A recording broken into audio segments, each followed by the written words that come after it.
नमस्कार, मैं हूं संदीप चौधरी। आज सबसे बड़ा सवाल में हम बात करेंगे बिहार की। जी हां, बिहार राज्य की। राजनीति के लिहाज से बहुत ही पॉलिटिकली कॉन्शियस, जागरूक, राजनीतिक तौर पर जागरूक, राजनीति में, केंद्र की राजनीति में भी सालों से, दशकों से बिहार का अच्छा खासा दबदबा रहा है। मैं अतीत की बातें कतई नहीं कर रहा हूं। मैं सम्राट अशोक, नालंदा यूनिवर्सिटी, उनकी बातें नहीं कर रहा हूं, या जेपी आंदोलन। समाज सुधार के रास्ते में भी बिहार ने अग्रणी भूमिका निभाई है। और आज की तारीख में आप देश के किसी भी हिस्से में चले जाइए, किसी भी हिस्से में, सबसे ज्यादा आप किसी आईएएस से मिलिए, आईपीएस से मिलिए, मोर ऑफन देन नॉट वो बिहार से मिलेगा। यानी कि देश का स्टील फ्रेम बिहारियों के कांधे पर टिका हुआ है। अतिशोक्ति नहीं होगी यह कहना। किसी भी क्षेत्र में आप देख लीजिए, बिहारी अव्वल दिखाई देते हैं, अव्वल। मैं अपने ही प्रोफेशन की बात कर लूं, पत्रकारिता में जितने नामी गिरामी पत्रकार हैं, एंकर्स हैं, उनमें से ज्यादातर बिहार से ताल्लुक रखते हैं। तो जब मैं कहता हूं कि बिहार अव्वल नंबर पर है, तो आज मैं चर्चा बिल्कुल इसके उलट करने वाला हूं। दरअसल विकास के मामले में, और यह अपने आप में एक सवाल है कि इतने पत्रकार प्रिंट और इलेक्ट्रॉनिक मीडिया के बिहार से आते हैं, पर बिहार की जमीनी हकीकत पर चर्चाएं बहुत कम होती हैं। बिहार विकास के मामले में सतत विकास लक्ष्य, सस्टेनेबल डेवलपमेंट गोल्स के मामले में, और यह नीति आयोग ने रिपोर्ट बनाई है 2018, दिसंबर 2018 से यह प्रक्रिया शुरू की गई। 115 पैमाने हैं, उन पर आंका जाता है राज्य को। बिहार अव्वल है, अव्वल नंबर है, नीचे से। और यह सवाल बाकायदा जेडीयू के वरिष्ठ नेता हैं, उनके सांसद हैं लोकसभा में, राजीव रंजन सिंह उर्फ लल्लन सिंह, उन्होंने सरकार से सवाल पूछा। सीधा सवाल था, क्या नीति आयोग की सतत विकास लक्ष्य रिपोर्ट 2020-21 में कहा गया था कि बिहार देश में सबसे पिछड़ा राज्य है? अगर ऐसा है तो बिहार के पिछड़ेपन के क्या कारण हैं? जवाब दिया केंद्रीय मंत्री राव इंद्रजीत सिंह ने। और इस पूरी रिपोर्ट पर मैं तफसील से चर्चा तो करूंगा, लेकिन इसके मुख्य बिंदु आपको बता दूं। बिहार में गरीबी रेखा से नीचे 33.74% लोग हैं। 34.25% बिहारी गरीबी रेखा से नीचे रह रहे हैं, और बहुआयामी गरीबी से प्रभावित हैं 52.5%। गरीबी 74 साल आजादी के बाद बिहार की एक कड़वी हकीकत है। बिहार की, मैं थोड़ा सा और तफसील में गया, कुछ और आंकड़े खंगाले मैंने, और मैंने क्या पाया। यह बिहार सरकार का इकोनॉमिक सर्वे है, आर्थिक सर्वेक्षण 2019-20। प्रति व्यक्ति आय बिहार में है 31,287 रुपए, 31,287 रुपए। और इसमें पटना जो सबसे अमीर जिला है, वहां के लोग 1,12,604 कमाते हैं, लेकिन शिवहर सबसे गरीब इलाका है, 17,569 रुपए। अररिया किशनगंज 18,981 और 19,313 रुपए। इंश्योरेंस महामारी का वक्त था, अभी भी है, गई नहीं है। बिहार में सिर्फ 12.25% परिवारों के पास परिवार बीमा है, फैमिली इंश्योरेंस है। 15 साल से कम उम्र के बच्चे कुपोषित, जिनको खाने के लिए माकूल मात्रा में प्रोटीन्स नहीं मिल पाते हैं। 42%, इसकी और डिटेलिंग आपको बताऊंगा। 15 साल से अधिक में साक्षरता दर महज 64%। बिहारी अपने दिमाग का डंका पूरी दुनिया में बजा रहे हैं। साक्षरता दर वहां पर महज 64% है। और इसकी थोड़ी सी डिटेलिंग और आपको दे दूं। प्राथमिक शिक्षा में दाखिला लेने वालों छात्रों में 14% की कमी आई है। 9वीं 10वीं कक्षा में पढ़ने वाले 29% छात्र स्कूल ही छोड़ देते हैं। 15 साल से ऊपर की उम्र के 35% लोग अशिक्षित हैं। यह बिहार की हालत है। और बिहार के बारे में पिछले 15 सालों से क्या कहा जा रहा है? बिहार में बहार है, नीतीश कुमार है, सुशासन की ताल ठोकी जाती है। और उस पर से तुर्रा यह कि यह तो अब डबल इंजन सरकार है। केंद्र में नरेंद्र मोदी की सरकार, बिहार में नीतीश कुमार की सरकार, दोनों सहयोगी साझा सरकार चला रहे हैं। जंगल राज की बातें तो बहुत दिन कर ली। 15 साल, अब चौथी टर्म शुरू हो गई है, 16वां साल शुरू हो गया है। और बिहार की नींव पूरी तरह से खोखली हुई पड़ी है, पूरी तरह से खोखली। एक आंकड़ा और बताता हूं, फिर चर्चा शुरू करेंगे। यह नीति आयोग की रिपोर्ट का आंकड़ा नहीं है, पर यह बताना जरूरी है क्योंकि यह महामारी का काल है। सुप्रीम कोर्ट में बिहार सरकार ने 2019 में बताया था कि 57% डॉक्टरों के पद रिक्त हैं, 75% नर्सों और स्वास्थ्य कर्मियों के पद रिक्त हैं। 16 मई 2020 को यह 2019 में सुप्रीम कोर्ट में बताया, फिर उच्च न्यायालय में, पटना हाई कोर्ट में स्वास्थ्य विभाग ने बताया कि डॉक्टरों के कुल 11,445 स्वीकृत पदों में से 8,768 खाली पड़े हैं। और कोई उफ तक नहीं करता। ऐसे में आज का सबसे बड़ा सवाल, बिहार में बहार है पिछड़ेपन की, और डबल इंजन ट्रैक पर कब आएगा सरकार? ये डबल इंजन सरकार की बड़ी बातें की जा रही हैं। चर्चा में मेरे साथ जेडीयू सत्ताधारी दल, उनके मुख्य प्रवक्ता नीरज कुमार, उनके सहयोगी बीजेपी के प्रवक्ता प्रेम रंजन पटेल, आरजेडी की तरफ से उनके वरिष्ठ नेता श्याम रजक, कांग्रेस के प्रवक्ता आनंद माधव, प्रोफेसर अजय झा, जाने माने अर्थशास्त्री, देश के जाने माने अर्थशास्त्री हैं और पटना में ही एक इंस्टीट्यूट में काम करते हैं, और मेरे सहयोगी सुकेश रंजन, एक और प्राउड बिहारी। सुकेश, ये रिपोर्ट पढ़ के कितना गौरवान्वित महसूस किया कि आप बिहार से आते हैं? नहीं, बिहारी होने पे गर्व तो है, लेकिन there is really anything in this report to be really proud of. अब ग्रोथ जो एक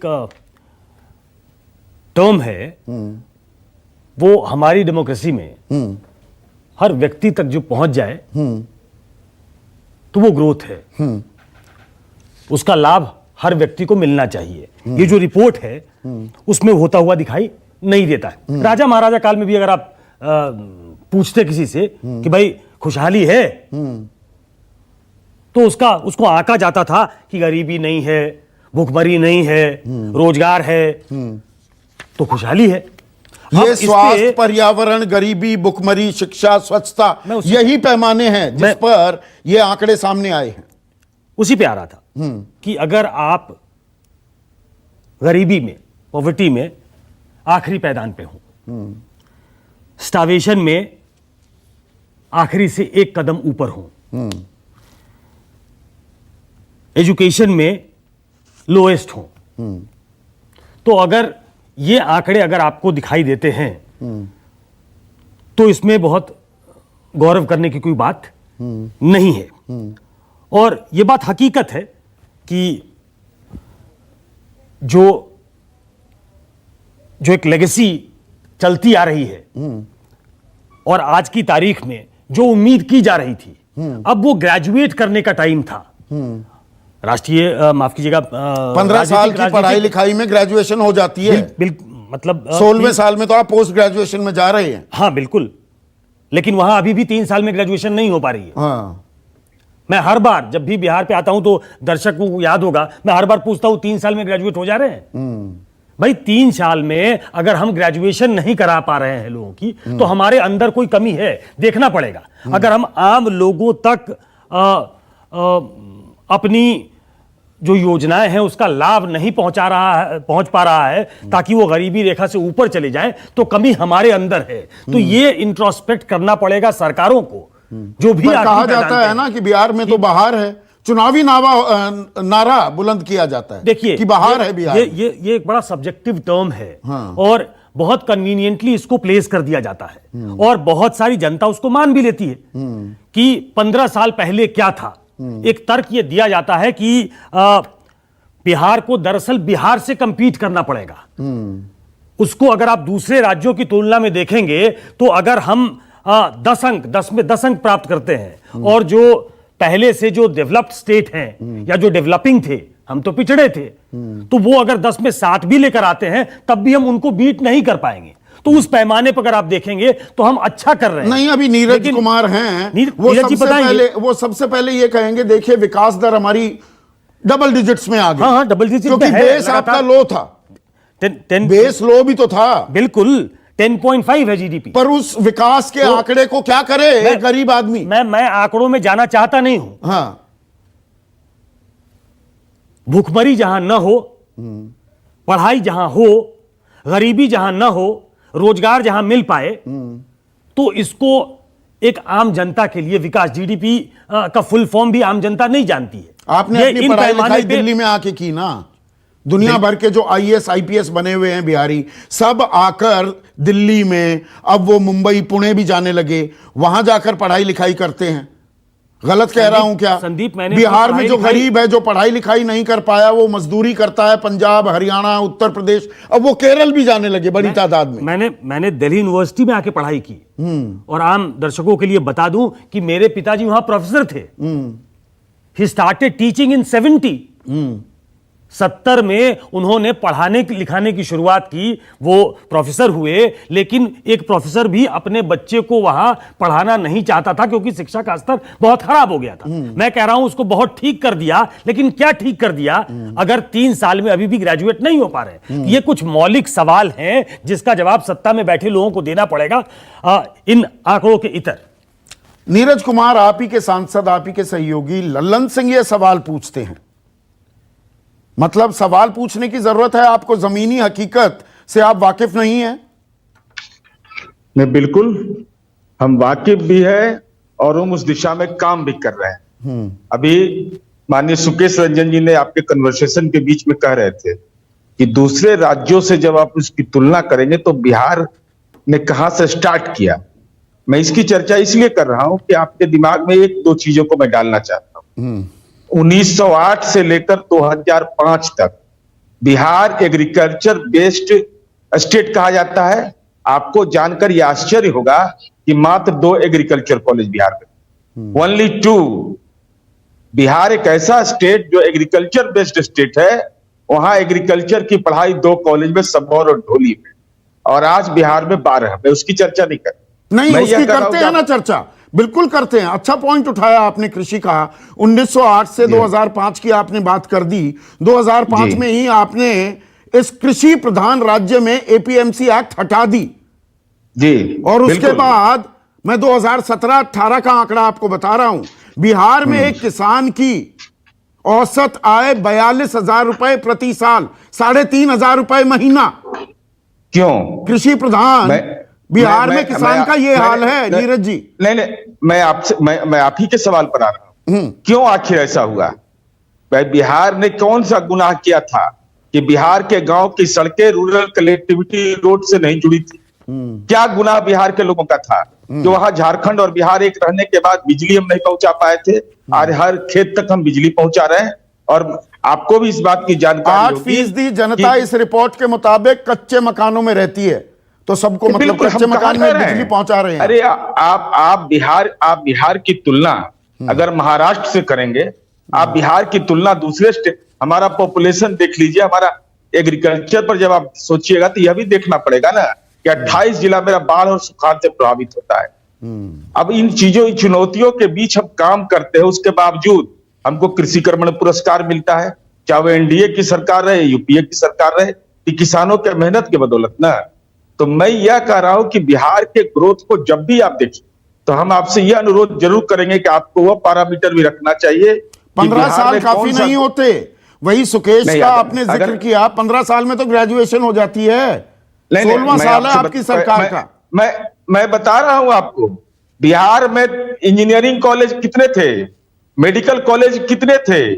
उस इंडिकेटर पर अगर आप देखिएगा हमको, तो बिहार एक इंस्टीट्यूशन को बनाने में समय 2005 के बाद कितने इंजीनियरिंग कॉलेज बने नीरज बाबू? आज 38 इंजीनियरिंग कॉलेज है गवर्नमेंट क्षेत्र में। और मुझे बताते हुए गर्व होता है, 10 रुपया महीना पर, ओनली 10 रुपीज पर देश में कहीं नहीं पढ़ाया जाता है। हम इंजीनियरिंग की पढ़ाई करवा रहे हैं। शिक्षा के मामले में यही रिपोर्ट कहती है। मैं आपके आंकड़े कॉन्टेस्ट नहीं कर रहा हूं, नीति आयोग की रिपोर्ट कहती है राष्ट्रीय औसत से 28 अंक आपको कम मिले हैं।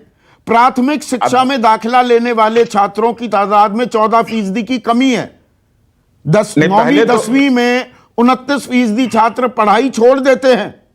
नहीं बिल्कुल मैं आप इंजीनियरिंग कॉलेज तो बना रहे हैं, प्राथमिक शिक्षा में भर्ती नहीं हो रही है, कम होती जा रही है। जरा नहीं ऐसा नहीं है। मैं आपको आंकड़े बता रहा हूं, 2017 का आंकड़ा है, जरा उसको देख लीजिए। ये मेरा आंकड़ा नहीं है। Schools management type and people teacher ratio, आप यह जानिएगा कि बिहार में प्राइवेट स्कूल का मैनेजमेंट कितना है, 5.4%, और गवर्नमेंट स्कूल्स कितने हैं? नीति आयोग की रिपोर्ट गलत है।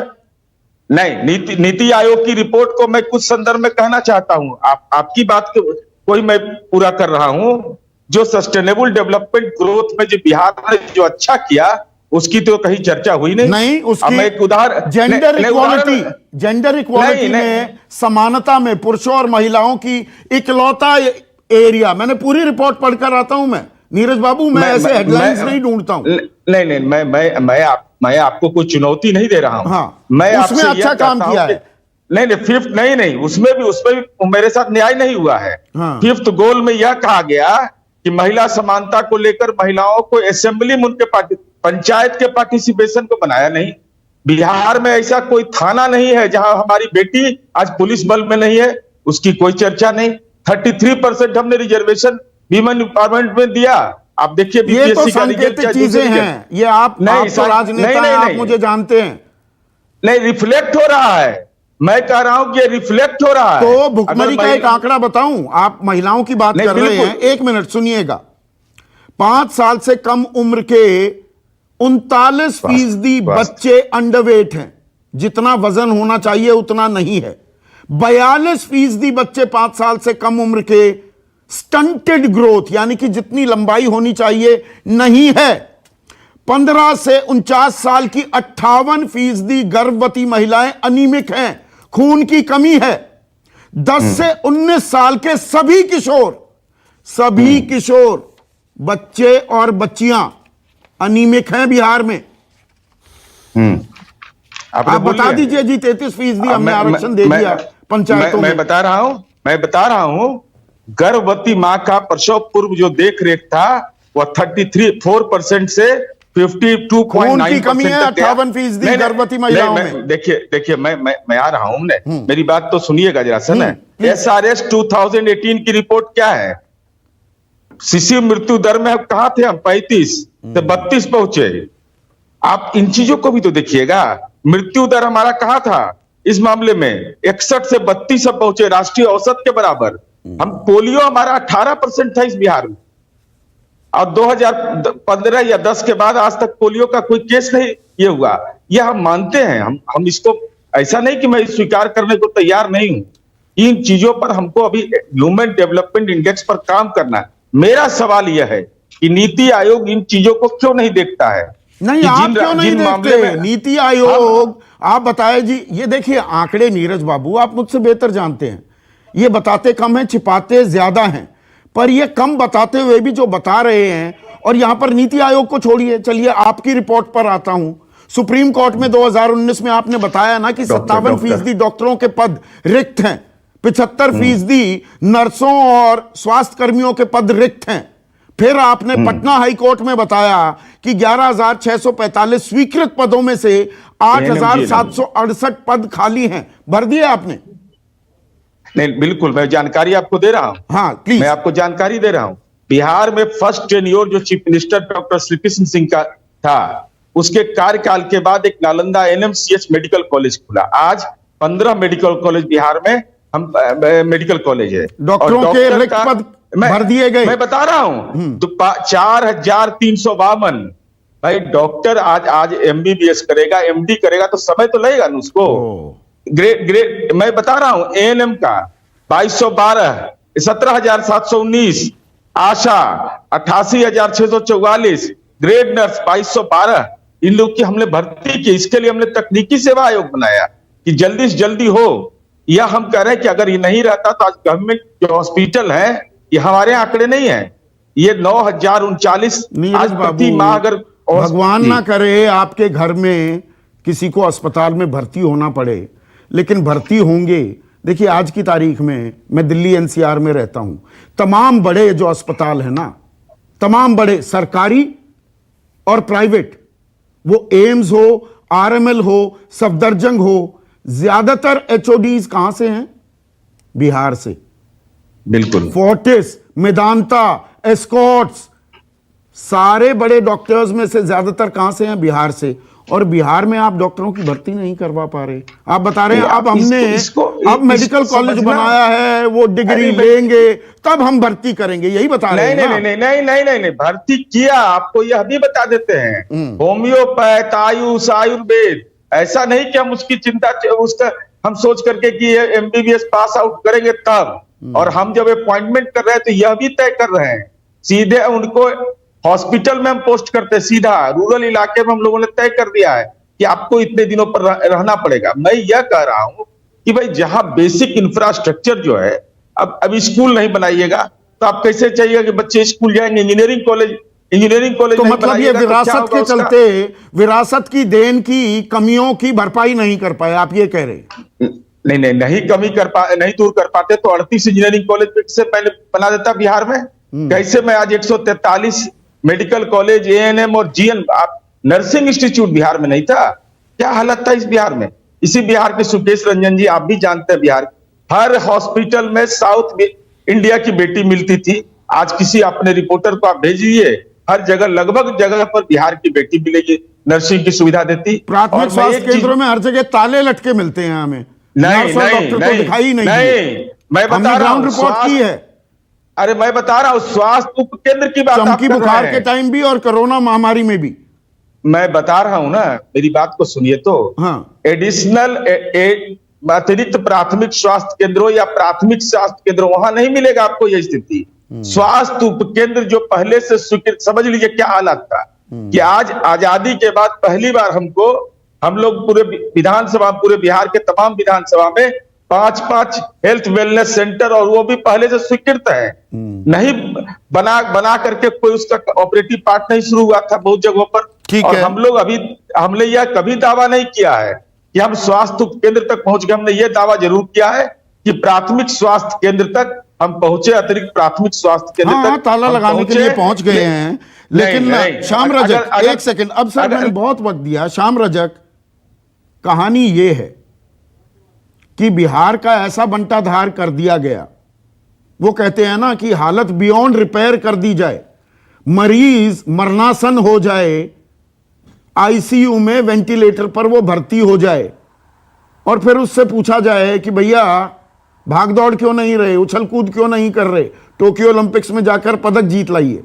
आपने मरणासन कर दिया था बिहार को, खोखला कर दिया बिहार को। आज आपके नेता कहते हैं तेजस्वी कि जी डबल इंजन सरकार के बावजूद बिहार क्यों पिछड़ा हुआ है। अरे 15 साल में बंटाधार कर दिया आपने।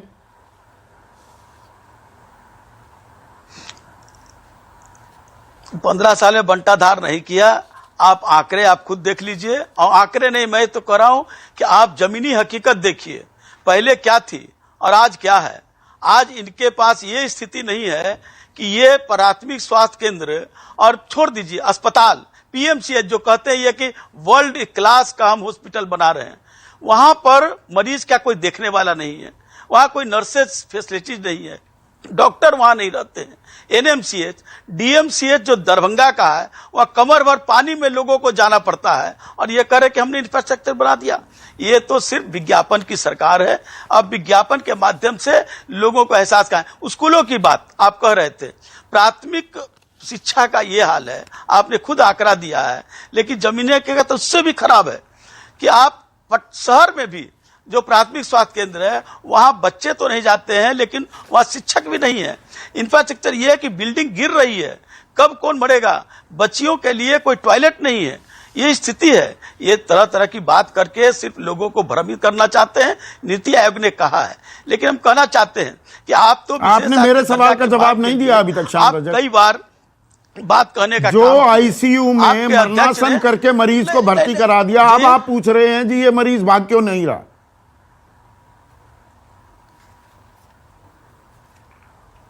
16 साल से ये राज कर रहे हैं और 16 साल में ये क्या किए।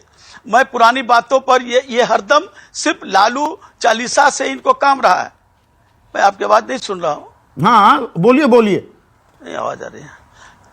नहीं, हम आपकी बात सुन रहे हैं, मैं कुछ नहीं बोल रहा हूं अभी। हाँ, मैं कह रहा हूं कि जो पहले की स्थिति थी, हाँ अच्छा, मैं ये कह रहा हूं कि जो आज स्थिति है 15 साल में मान लीजिए कि खराब हो गया, हालांकि ऐसी स्थिति नहीं थी। 16 साल में इन्होंने क्या किया, कितने स्कूल को इन्होंने भवन बनाने का काम किया, कितने अस्पतालों को इन्होंने भवन बनाने का काम किया। आपने ठीक कहा कि अस्पताल में आप लोग कई बार कोरोना में दिखलाने का काम किया, अस्पतालों की बंद थे, मुख्यमंत्री जी ने उद्घाटन किया, उद्घाटन के बाद बंद हो गए। तो ये लोग तो सिर्फ उद्घाटन करते हैं। 2 साल तो आप भी थे सरकार में।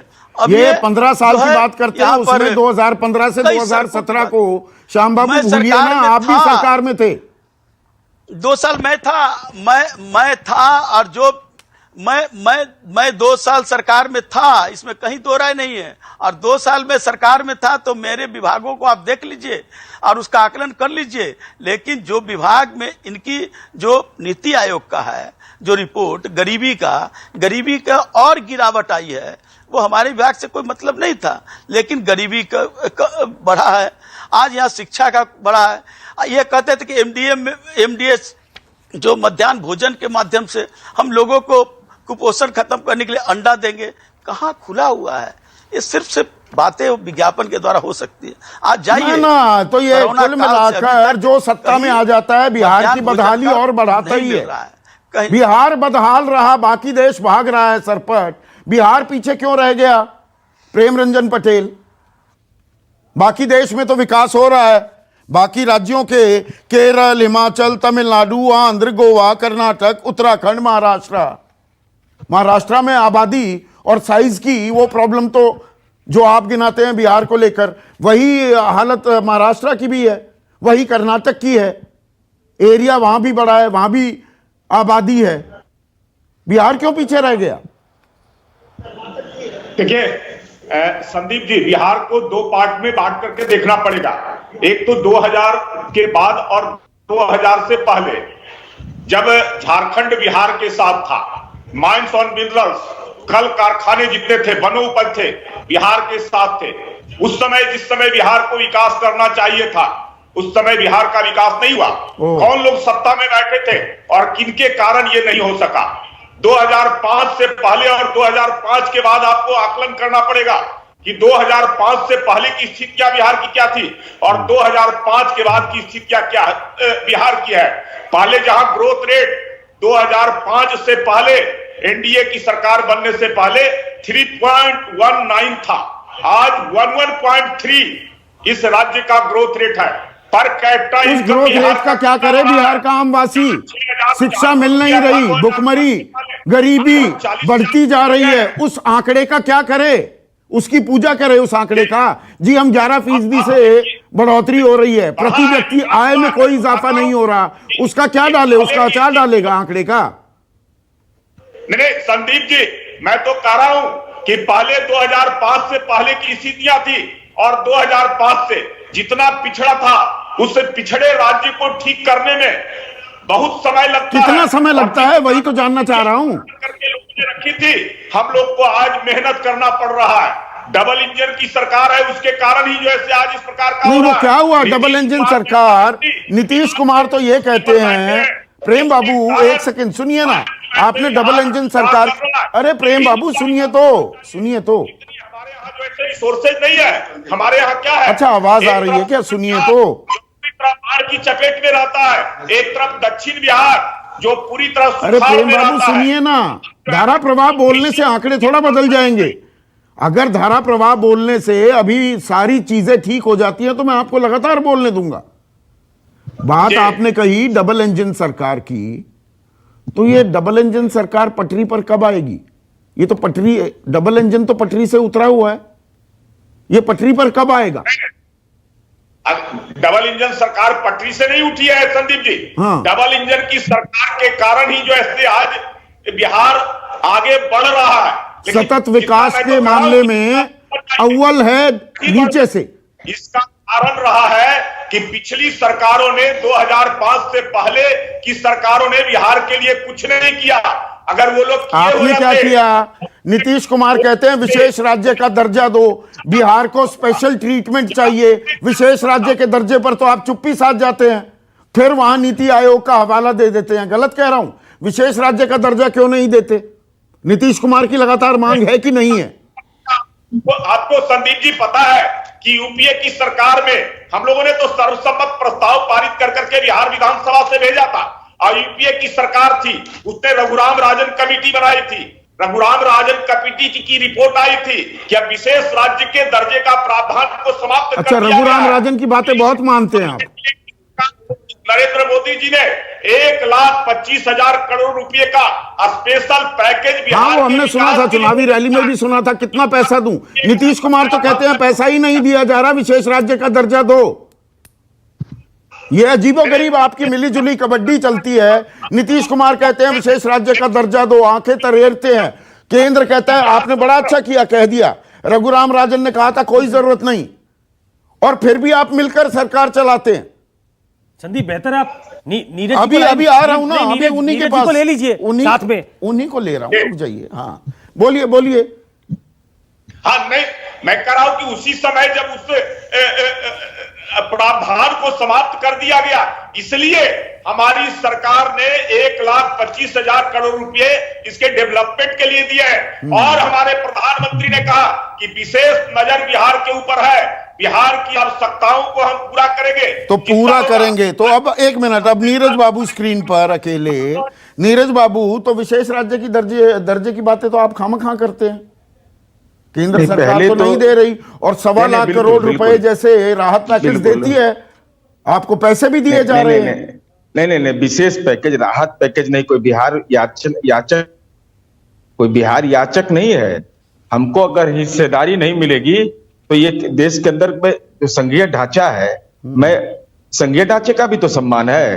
अब मैं यह कह रहा हूं केवल कि अभी जो चर्चा हो रही है, आप हमेशा हम आपसे अनुरोध करेंगे कि यह जरूर आप देखिए कि बिहार ने काम की शुरुआत कब से। नहीं, विशेष राज्य का दर्जा मिलता नहीं है, पर मिलकर सरकार भी चलाते हैं आप। ये थोड़ा मुझे समझाइए, ये अपनी पॉलिटिक्स, पार्टनर आपकी पॉलिटिक्स क्या है, थोड़ा ये समझाइए। इसको समझने के लिए बहुत साधारण चीज है। हाँ। कि विधानमंडल का सर्वसम्मत प्रस्ताव बिहार में लागू हुआ शराबबंदी के सवाल पर, तो आज विपक्ष हमारी आलोचना करता है शराबबंदी का। विशेष राज्य का दर्जा को पॉलिटिकल एजेंडा बनाता ही बिहार का दुर्भाग्य है। कि पॉलिटिक्स में जो भी दूसरे से बीजेपी अलग आपको है। देने को तैयार नहीं विशेष राज्य का दर्जा, उससे वो क्या कहती है 14वें वित्त आयोग के चलते अब बदलाव हो गया है। 31% जो आपको सेंटर के रिसोर्सेज मिलते थे अब वो 42% मिलने लगे हैं, तो विशेष राज्य का दर्जा बेमानी है। मैं उसमें मेरा पक्ष भी सुना जाए। वह जो 42% की बात कही जा रही है, तो विभिन्न योजनाओं में शेयर भी घटे हैं, यह भी देखना होगा कि जो डिफरेंट सर्व शिक्षा तो आप ले नहीं पा रहे, बीजेपी आपकी सुनती नहीं, रघुराम राजन की ज्यादा सुन रही है। अरे ना यूपीए से मिला ना एनडीए से मिला, लेकिन ये मांग बिहार वासियों की मांग है। हम इस पर कमिटेड है, आज नहीं कल हम अपनी बात को कहते रहेंगे, क्यों नहीं कहेंगे। आनंद माधव, ये बात आपको समझ में आती है कि विशेष राज्य का दर्जा मिल नहीं रहा पर हम मांगते रहेंगे, ये अच्छा नैरेटिव है कि जो विशेष राज्य का दर्जा नहीं मिल रहा इसलिए बिहार का विकास नहीं हो रहा।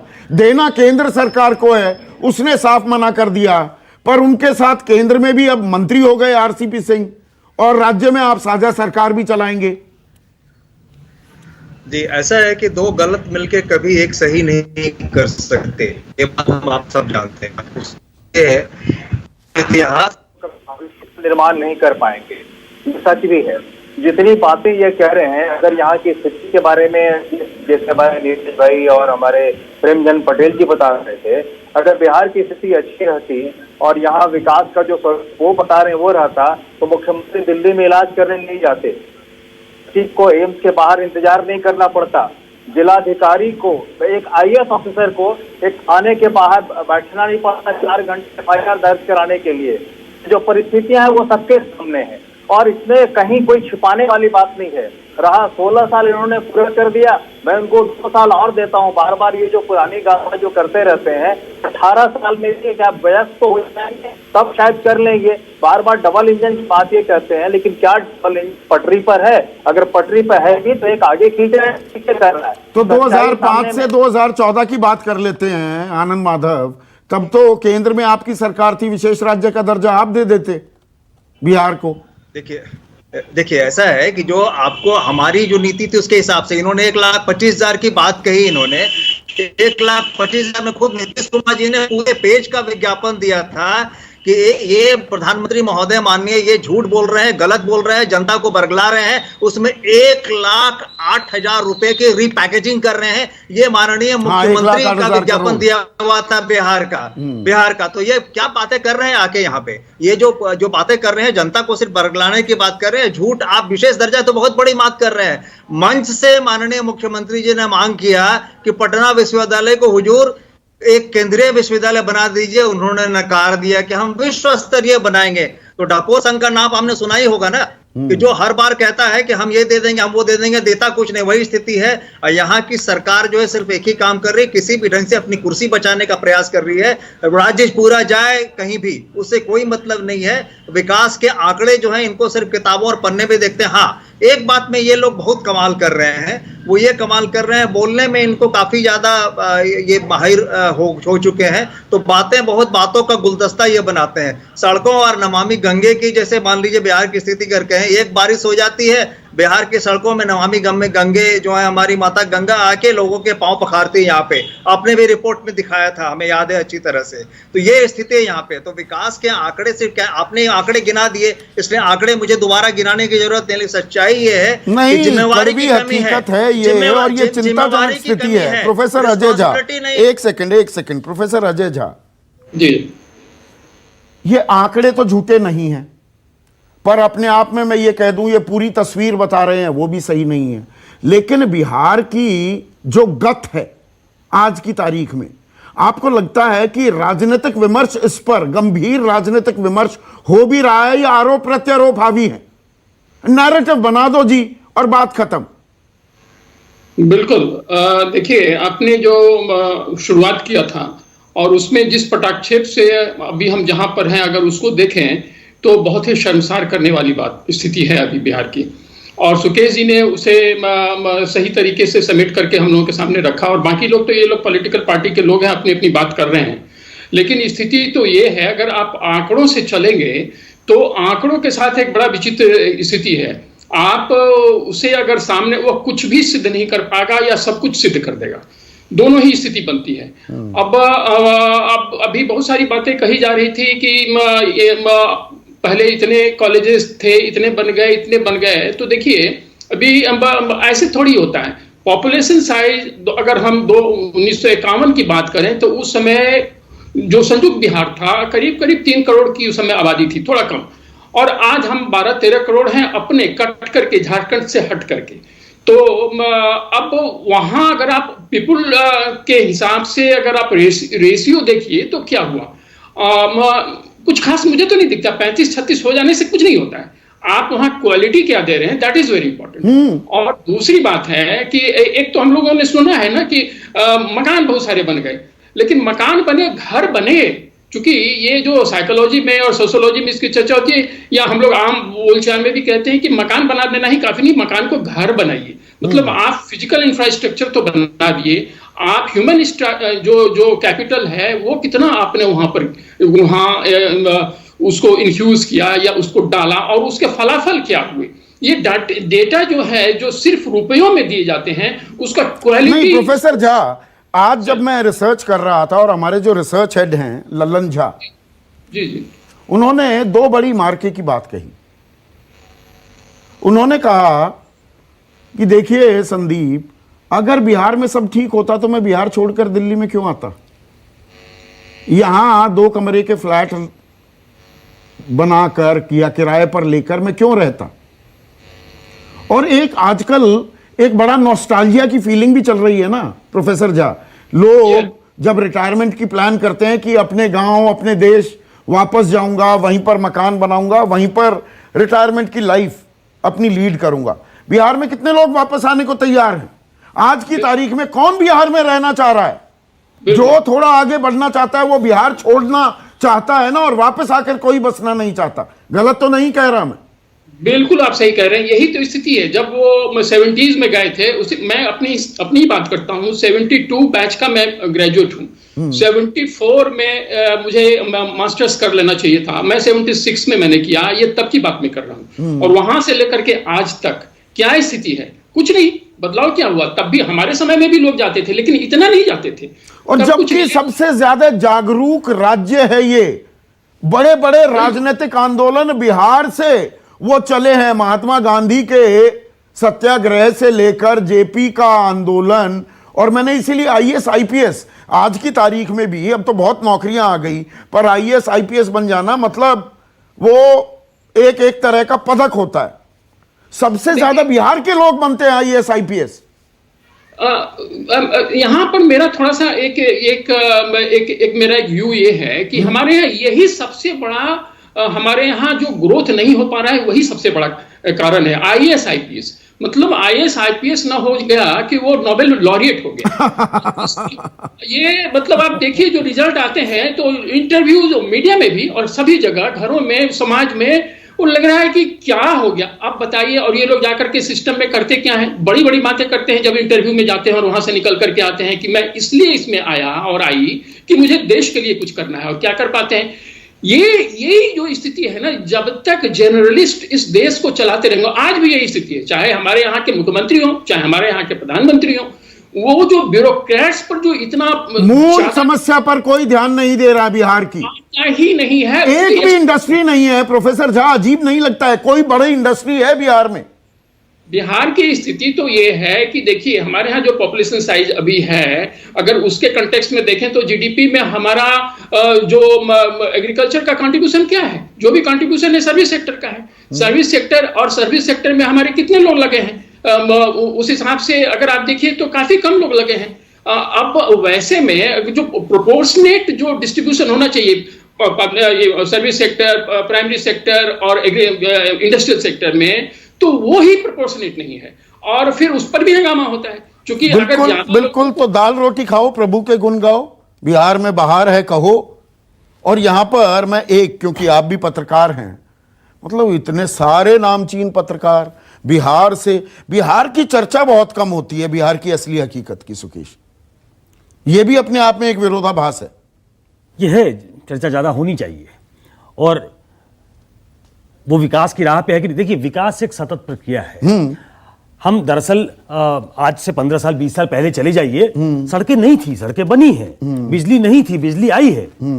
हमको ग्रेजुएट करना पड़ेगा। देखिए ये नया इंडिया है, नया भारत 74 है। साल बाद जी बिजली आ गई, उसके लिए हम बहुत ही आभारी रहे। नहीं, ये काम है सरकारों का। हाँ, आप अगर कुछ अच्छा कर रहे हैं इसके लिए आपकी तारीफ हो, ये जरूरी नहीं है। आपको क्वेश्चन किया जाएगा, चुनाई इसलिए गया है, ये तो गिवन है, ये तो करना है ना आपको। भाई ये डेमोक्रेटिक सेटअप इसलिए है, हाँ। आपको अच्छा काम करने के लिए चुना जाता है। आप अगर कहीं फेल कर जाते हैं, उसको हाईलाइट करना हमारा काम है। ये एक बड़ा एक नया इंडिया है। और 90 के दशक से आप देखो, देश के जो रियल कर्ता धर्ता वाले जो मंत्रालय हैं वो बिहार के लोगों के हाथ में रहे हैं। ऐसा नहीं है कि राजनीतिक आपका हस्तक्षेप नहीं है। देखिए मैं ये कह रहा हूं कि 90 से लेके आज तक अगर देश ने प्रगति की है, बिहार ने भी प्रगति की है। लेकिन एक मैं बार बार कह रहा हूं, ये नया इंडिया है, पर बाकी देश आगे निकल गया ना, तभी तो आप पीछे हैं सबसे। क्योंकि वो रुकेंगे नहीं ना। हाँ। वो हमारे साथ प्रगति वो भी करेंगे, लेकिन आपको कदम ताल नहीं करना पड़ेगा उनके साथ, आपको उनसे आगे निकलना पड़ेगा। क्योंकि इस एस्पिरेशनल इंडिया को, इस नए क्लास को, चूंकि युवा हमारे यहां ज्यादा है, उनको रोजी रोटी, रोजगार, पढ़ाई ये चाहिए। रिटायरमेंट पर जर्नलिस्ट नेवर रिटायर, वो अलग बात है। रिटायरमेंट के बाद वापस बिहार जाके बसना चाहेंगे?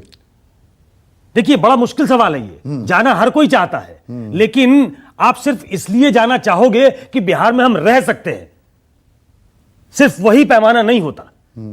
पैमाना कई पैमानों पे उसको देखा जाना चाहिए। क्या हमारे लिए वो इंफ्रास्ट्रक्चर वहां तैयार होगा जो हम चाहते हैं? अभी वो ख्याल भी नहीं आता। नहीं, अभी ख्याल नहीं आता, बिल्कुल नहीं। आजकल हमारी उम्र के लोग ये बात करते हैं ना कि भाई रिटायरमेंट के बाद मैं ये करूंगा। मैं तो एक चीज पे अटक जाता हूं ना। हाँ। और मुझे उसका जवाब अभी तक नहीं मिल रहा। मेडिकल कॉलेजेस बहुत खुल गए, सही बात है, खुले हैं। एग्रीकल्चर कॉलेजेस बहुत खुल गए, खुले हैं। इंजीनियरिंग कॉलेजेस बहुत खुल गए, खुले हैं। मैं कह रहा हूं कि क्या उसमें 3 साल में कोई स्नातक हो जाता है क्या? और जब वो पढ़ाई कर लेता है तो क्या उसके नौकरी का इंतजाम हो जाता है? क्या प्राइवेट नौकरी, सरकारी नौकरी नहीं तो क्या प्राइवेट नौकरी का इंतजाम हो जाता है? ये जब तक नहीं होगा तब तक वहां कोई होम कमिंग जैसी फीलिंग जो आती है ना, वो आने में दिक्कत होगी। मतलब घर जैसा महसूस हो, जो बात प्रोफेसर झा भी कह रहे थे कि मकान बना दिए, उनको घर तो बनाओ। और बिहार जो अग्रणी है देश में, मैं बिहारियों का फैन हूं। इनसे ज्यादा मेहनतकश, इनसे ज्यादा इंटेलिजेंट, बुद्धिमान कम ही लोग हैं। लेकिन जो घर है इनका, या घर होना चाहिए, अभी भी उसके हालात दुरुस्त नहीं हैं। तो इसे दुरुस्त करना होगा बजाय आरोप प्रत्यारोप करने के लिए। आज के लिए इतना ही। नमस्कार।